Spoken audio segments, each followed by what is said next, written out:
friends, let's settle in. Let's settle into this present moment, to the space where you physically are, and just really give ourselves just a chance to pull away from the busyness. Whatever your day and your evening have held, just honor those things and then let them go. And then begin to notice what's still going on in your head. Almost like you're trying to scan your mind and your thoughts. Just check in and see. What are the things that are pulling your attention away? The things that cause those worry lines on your forehead or that tension in your temples. Just check in and see. Notice.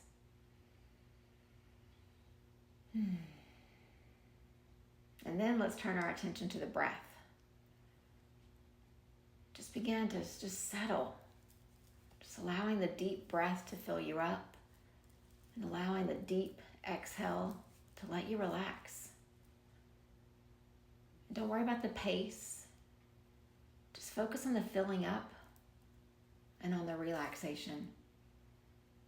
And your breath and your body will start to sync up and you'll find the right cadence, the right tempo.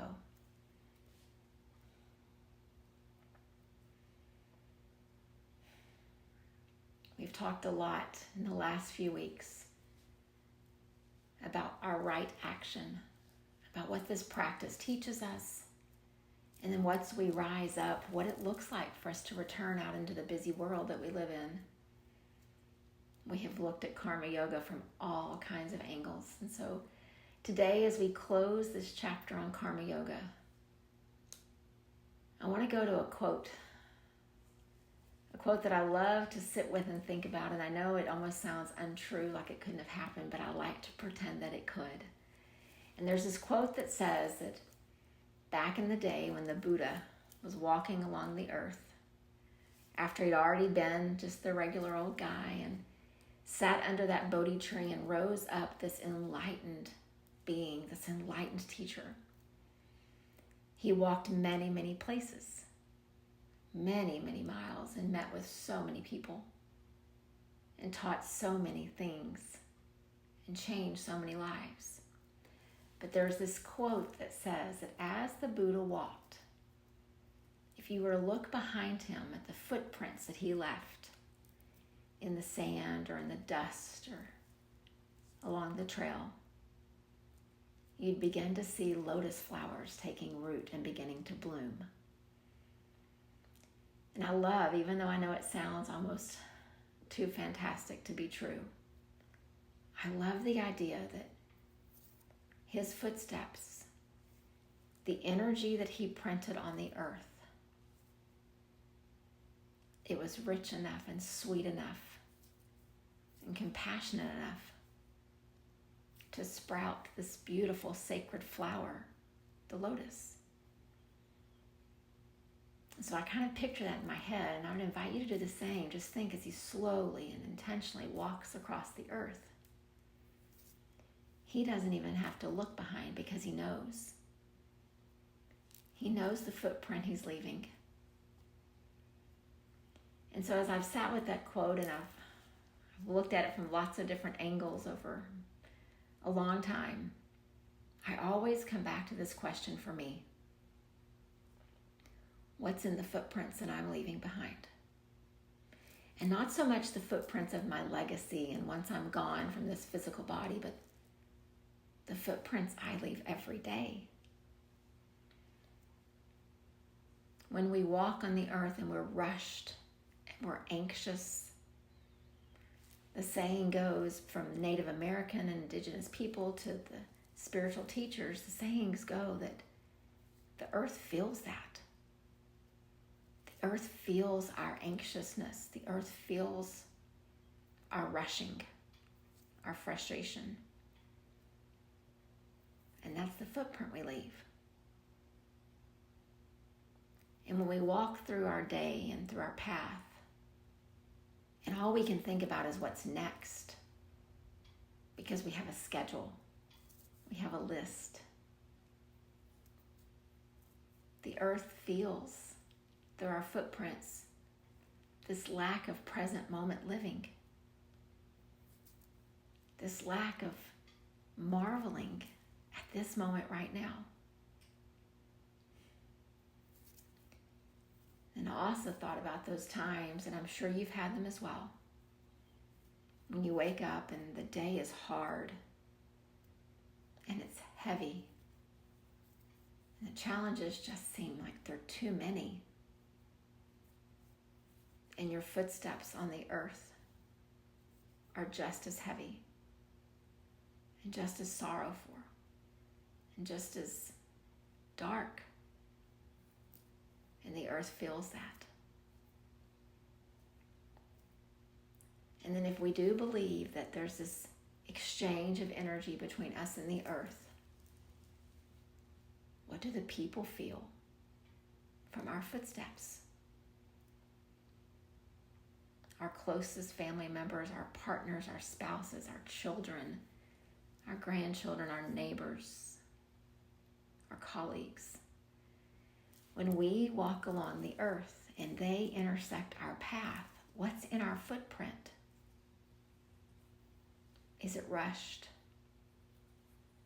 Is it frustrated? Is it so focused on the list and the things to accomplish that it lost the present moment? Is it heavy and dark, filled with sorrow? Or is it filled with love and compassion? Is it a footprint that really illustrates our practice? I like to believe from that quote about as the Buddha walked, these footprints behind him sprouted the lotus, because that was an expression of his practice. As he sat in meditation, as he pondered these teachings that he needed to share, when he got up and walked, it's as if he was still in meditation. He was still mindful.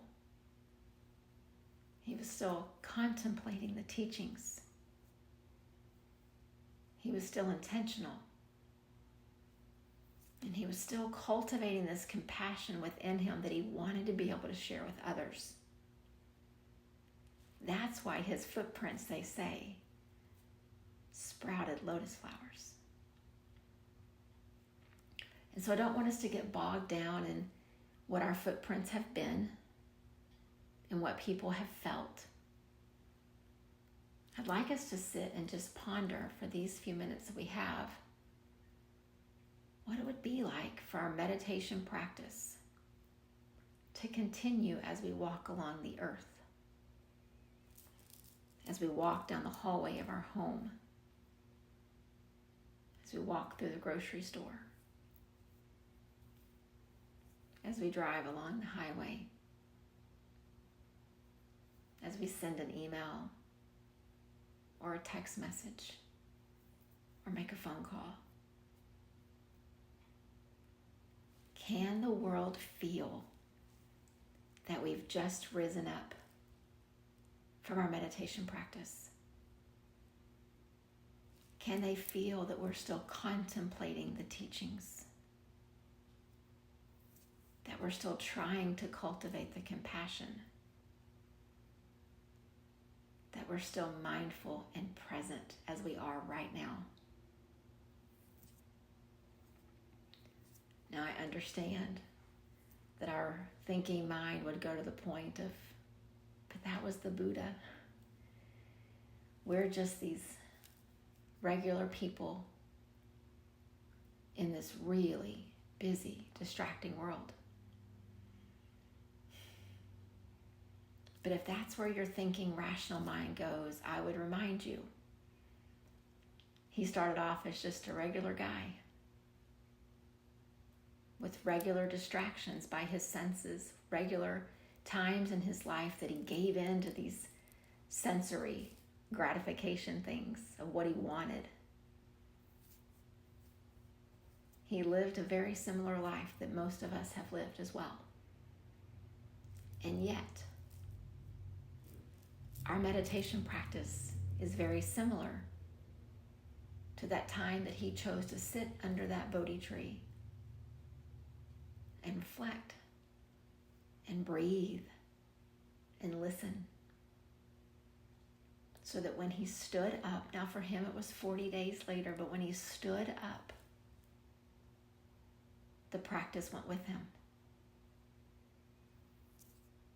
That helps me to see that I'm not just a regular person living a regular life in a really overwhelming world.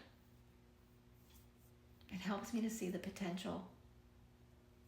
And I know that not every step I take will leave a place for a lotus flower to bloom, but I'd like to think that more often than not, it could.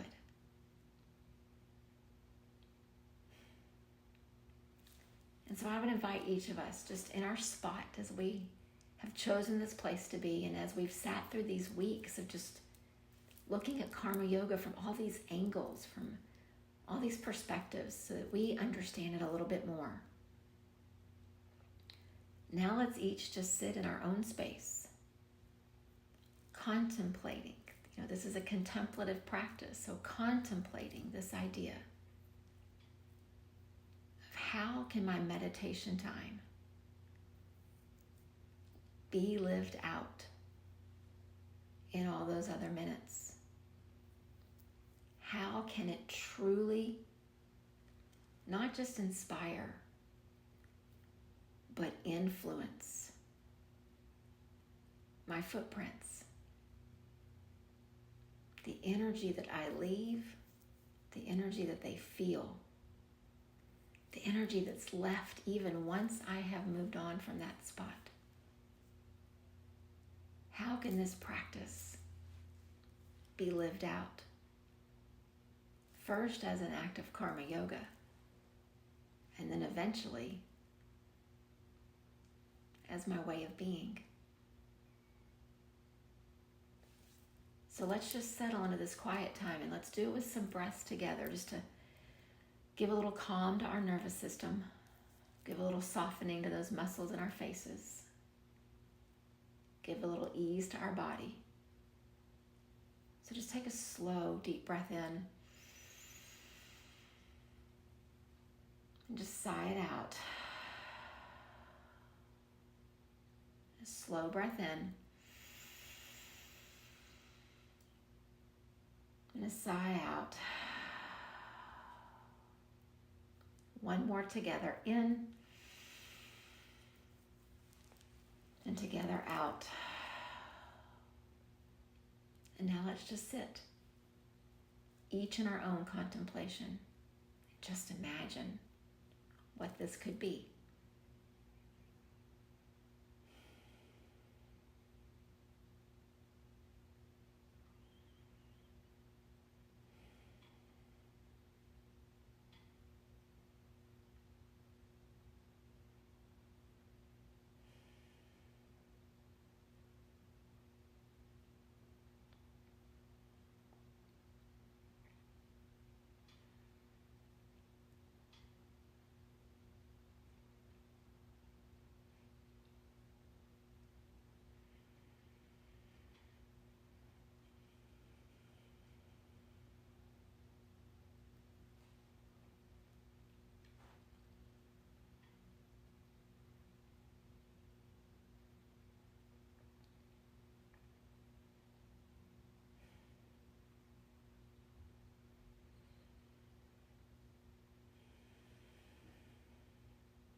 And as we continue to breathe, continue to contemplate, I would encourage you to first think about your world as that spot where you are right now. Maybe it's in a separate room in your house. Maybe it's at your desk or in your recliner. But that spot right there. Maybe we start here. this beautiful sacred place that when we're not in meditation may serve other purposes in our home and in our life. What if this footprint of these lotus flowers that we'll leave, what if they start right here? Don't think big just yet. Don't think about the grocery store and the traffic on the highway and the challenges at work or with your people in your life. Think about that spot where you are right now. When you come into that spot at other points in the day and the days to come, step gently. Step with compassion. Step with the purpose of living out your meditation practice. And my hope is that as we close out this time that we've been sitting with this karma yoga, that it will seem a little more realistic to each of us.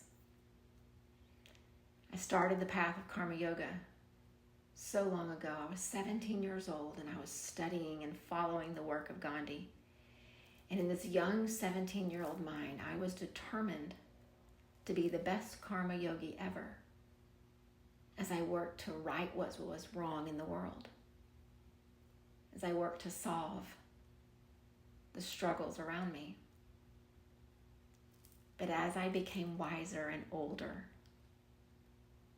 studying the life of Gandhi at a deeper level, I began to understand it starts with me.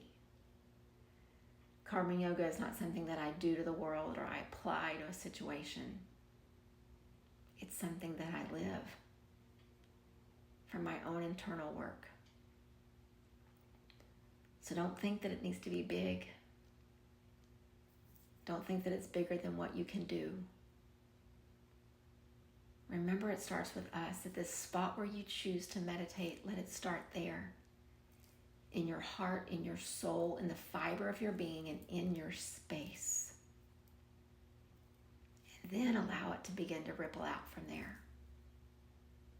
into the other rooms of your home, into how you prepare your meals, how you do your laundry, how you speak to your people, and then eventually how you leave that home and go out into the world, leaving footprints that have been nurtured and are ready to sprout forth the lotus flower. Footprints that truly are an expression of our soul, of who we are at the deepest core of our being. Let that be what we contemplate and we sit with a bit longer. Namaste.